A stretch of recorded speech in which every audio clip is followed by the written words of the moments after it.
Okay, so get this. Today we are diving into discourse summaries from a 10-day Vipassana meditation course. Wow. And apparently you can actually donate to receive these, Interesting. which I thought was really cool. Yeah, it is interesting to see that generosity reflected in their approach. The Vipassana Research Institute, VRI, they're doing something really unique. They're not just Mhm. teaching Vipassana, they're actually looking at its effects scientifically. Wow. Yeah. It's kind of this cool blend of ancient practice and modern research. Yeah, and they emphasize that Vipassana is for everyone. Mm-hmm. It's not tied to any one religion or dogma, Absolutely. which I think can be a relief for some people. Definitely, yeah. The goal is to free your mind from tension and prejudice, find a sense of inner peace Right. that's not dependent on any external beliefs. Yeah, so how does this whole universal approach play out in the actual teachings? Okay, so that's where it gets really interesting because Yeah. they have this whole concept of sin and piety, but it's not based on this rigid set of rules. Right. Instead, it's all about understanding the impact of your actions on yourself and others. Okay. Basically, if an action causes harm, it's considered, quote, unskillful, close quote, Interesting. because it creates disharmony, right? Right. But if it helps, it's skillful because it creates peace. So it's less about following a list of do's and don'ts Yeah. and more about being mindful of the consequences of your actions. I could see how that could be a game changer in daily life. Yeah. But how do you actually put that into practice? So they introduced this thing called the Noble Eightfold Path, which acts as a roadmap to developing that kind of mindful awareness. Okay, I've heard of that, but it always seemed a bit overwhelming. Yeah. Like 8 whole things to focus on. I know it sounds like a lot, but it's broken down into these 3 interconnected sections. Okay. Morality, sila, mastery over the mind, samadhi, and wisdom, panya. So it's more like 3 major avenues. Exactly, with different practices within each one. And it starts with sila, morality, Exactly. which includes those 5 precepts I mentioned earlier. Yes. It's like not stealing, not killing, not lying. Right. They do seem pretty basic on the surface. Yeah. But what the discourses do so well is reveal how relevant these precepts are Okay. to our everyday interactions. Mhm. It's less about avoiding these major transgressions and more about understanding how even small actions can create these ripples of harm or harmony Right. in our relationships and the world around us. That's a really interesting take on it. It's not just about being a good person, Yeah. but about recognizing the real-world impact of our choices, even the seemingly insignificant ones. Exactly. Precisely. Oh. And from that foundation of ethical conduct, we move to Somati, which is all about training the mind. And that's where meditation comes in. Exactly. And the practice they emphasize is Anapana, which focuses on simply observing your breath. I've tried that before. It's harder than it sounds. It definitely takes practice, but the idea is that by paying attention to your breath, you're training your mind to become more focused, more stable. Okay. It's like boot camp for your attention span. Okay, so you're strengthening that mind muscle so you can move on to the deeper stuff. Exactly. And that deeper stuff is panya, wisdom. And what Vipassana emphasizes is direct experience, going beyond just intellectual understanding to actually feel and understand the truth within yourself. So it's not just about reading about these concepts, but actually embodying them. Yes, exactly. It's about cultivating this deeper experiential understanding that goes beyond just knowing something in your head. Right, I'm intrigued. Yeah. So we've got this ethical foundation. We're training our minds to be more focused, and we're aiming for this deeper wisdom through experience.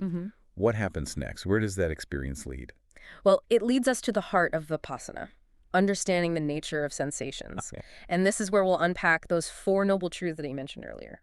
Okay, let's dive into that, because I have to admit, I hear those truths, and they make sense intellectually. Yeah. But I'm not always sure how they connect to my lived experience. Totally. It's one thing to know about suffering, its cause, its end, and the path. Right. It's another thing to understand how that plays out in our daily lives, our thoughts, feelings, and reactions. Exactly. So how does Vipassana bridge that gap? Well, it all starts with understanding the nature of our experience. Okay. And for that, we need to talk about sensations. All right, let's talk sensations. Okay. What makes them so important in Vipassana? Well, everything we experience through our senses, right? Right. Sight, sound, smell, taste, touch. Of course. These sensations are the raw data of our experience, the building blocks of our reality. So last we left off, we were talking about how crucial sensations are to, well, basically everything. Yeah. But where do those 4 noble truths fit into all of this? Okay, so that's where things get really interesting. Yeah. The first truth, the truth of suffering, or dukkha, it reminds us that dissatisfaction and unease are kind of woven into the fabric of our existence. Think about it. Okay. We crave the pleasant sensations and we push away the unpleasant ones, Yeah. but they're both temporary. Right. They rise, they fall away, and we're left chasing the next hit, the next distraction from that underlying sense of unease. It's like we're on this constant treadmill of seeking pleasure and avoiding pain, Yes. never really finding lasting contentment. Yeah, I can relate to that. Absolutely. And that treadmill is powered by the second noble truth, the cause of suffering. And Vipassana points to craving and aversion as the root causes, right? Okay. We crave what we don't have. We push away what we don't like. Right. And this clinging and resisting, it creates a cycle of dissatisfaction. So our reactions to sensations are what keep us trapped in that cycle of suffering. Exactly. We experience a sensation. Yeah. We label it as, quote, good, close quote, or, quote, bad, close quote. Right. And boom, that's when that craving or aversion kicks in. Yeah. We get caught up in the stories we tell ourselves about those sensations. Right. And we create a whole lot of unnecessary drama in our lives. It's like we're adding fuel to the fire of our own suffering. Precisely. And that's where the third noble truth comes in.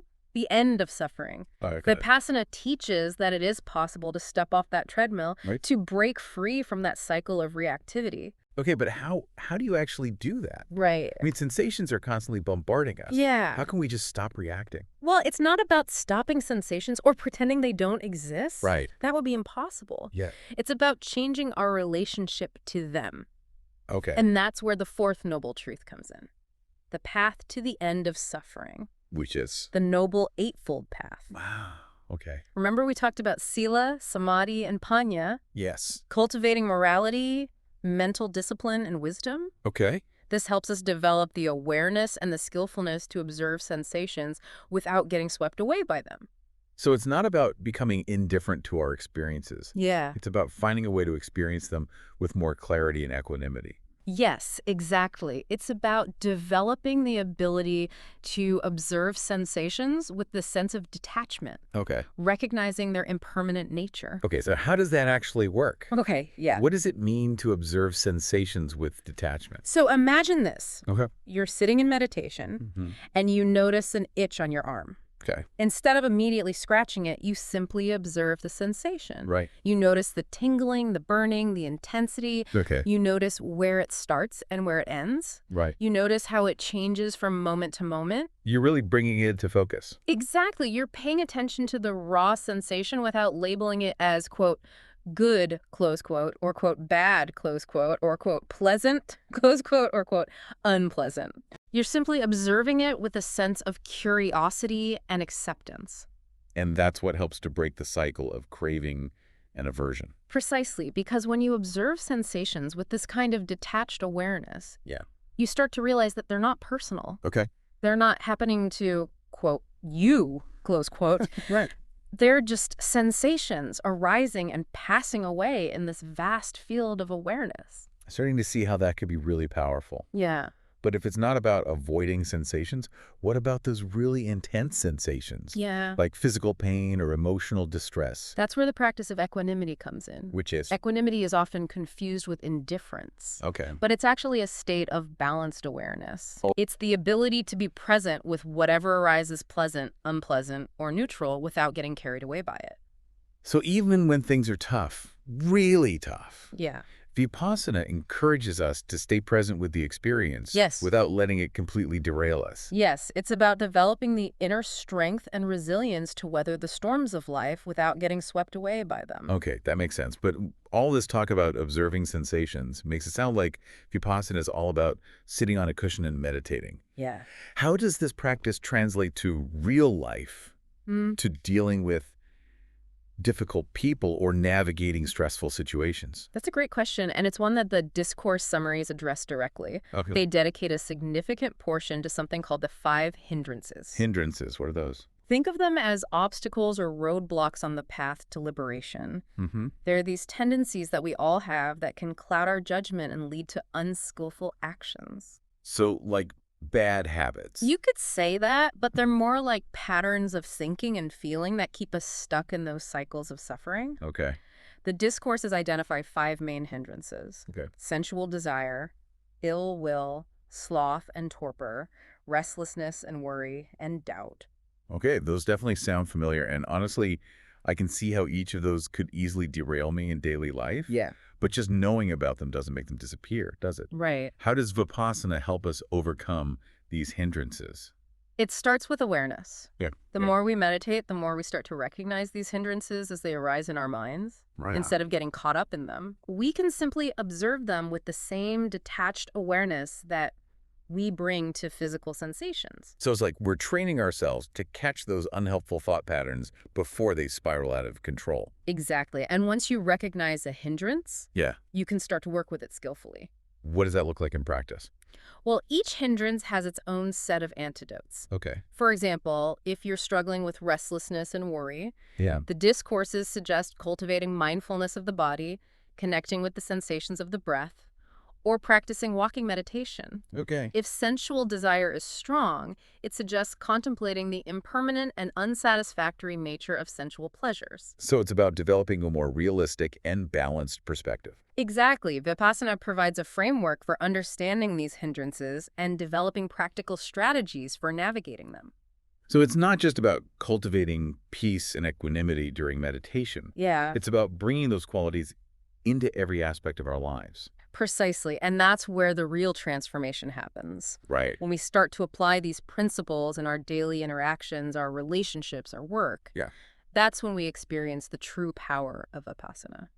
This is all so incredibly insightful, but I have to admit, part of me is still wondering, how do I actually do this? Right. Where do I even begin to put all of this into practice? Well, the Discourses offer a lot of guidance on that as well, but let's take a quick break and we'll come back to that. Okay. All right, so we covered a lot of ground here. We've talked about the Four Noble Truths. Yeah. The importance of observing sensations. Mm-hmm. And even those sneaky little hindrances that can trip us up. Right. But now I'm really curious about the how. Okay. How do we take all this wisdom and actually weave it into our everyday lives? Well, the beauty of Vipassana is that it's not about adding more to your plate. It's Yeah. about bringing a different quality of attention to what you're already doing. Okay, so it's not like I have to suddenly become a monk and meditate in a cave for hours on end. Not unless you want to, right? The Discourses actually emphasize that even small moments of mindfulness can make a big difference. Okay. It's about finding those little ways to kind of integrate the practice into your everyday routine. So what, like brushing my teeth mindfully? Exactly. Or eating your lunch without distractions, really savoring each bite. Right. It could be walking to the bus stop and paying attention to the sensations of your feet on the ground, the air on your skin. Right. It's about waking up from that autopilot mode and becoming present. I could see how those little moments could add up over time. Yeah. But what about those bigger challenges? Mm-hmm. Like dealing with a difficult coworker or feeling overwhelmed by my to-do list? How does Vipassana help in those situations? Right. So that's where those 5 hindrances that we talked about can be really helpful. Okay. Remember, the more you practice observing your mind, the quicker you become at recognizing those patterns as they arise. So if I'm feeling stressed about work Yeah. and I notice that restlessness creeping in, Right. I can use that as a cue to pause and tune into my breath. Exactly. It's about recognizing that those hindrances are like warning lights on your dashboard. They're not something to judge or suppress, Right. but signals that your mind maybe needs a little TLC. That's a really helpful way to think about it. Yeah. So with practice, Vipassana can help us to become more responsive rather than reactive to the challenges life throws at us. Exactly. It's not about becoming emotionless or trying to suppress difficult emotions. Right. It's about creating space between the feeling and your reaction to it. Right. And that space, that pause, Yeah, that's where the real freedom lies. I love that. It's about responding with wisdom and compassion rather than getting hijacked by our habitual patterns. Precisely. And the Discourses emphasize that this is a gradual process. Of course. It's like learning any new skill. Right. There will be moments of clarity and moments of confusion, moments of peace and moments of frustration. The key is to approach the practice with patience, kindness, and a good dose of humor. It's a journey, not a destination. Right? Exactly. And the more you practice, the more you start to embody those qualities of mindfulness, equanimity, and compassion, in your everyday life. This has been such an eye-opening deep dive. Yeah. I feel like I have a much clearer understanding of Vipassana, Mm-hmm. not just as a meditation technique, but as a way of life. I'm glad to hear that. It's a really rich and nuanced practice, Yeah. and I think these discourse summaries offer a great starting point for anyone who wants to kind of explore its depths. They really do. But before we wrap up, we can't forget that final provocation. That question, the source material, leaves us pondering. Yeah. It mentioned that Vipassana wasn't widely known before the Buddha, even though other meditative practices existed. Why do you think that might be? And how might this relate to our modern-day perspectives on meditation? It's a question worth sitting with, isn't it? Yeah. I mean, perhaps in a world that's, seeking quick fixes and external validation, Right. a practice that asks us to turn inward and face our own minds, Yeah. it might seem counterintuitive, Right. even a little unsettling. It's like, who wants to look under the hood when you could just slap on a new coat of paint? Right, exactly. But as we've discovered, that deep inner work, Mhm. while challenging, Yeah. is where the real transformation lies. I think that's a great place to leave it with that invitation to keep exploring, both on the cushion and in the world around us, Yeah. because ultimately the practice of Vipassana is a gift. Mm-hmm. A gift we give not only to ourselves, but to everyone we encounter. Beautifully said. Well, until next time, keep diving deep. Your journeys inward lead to a more peaceful and compassionate world for us all.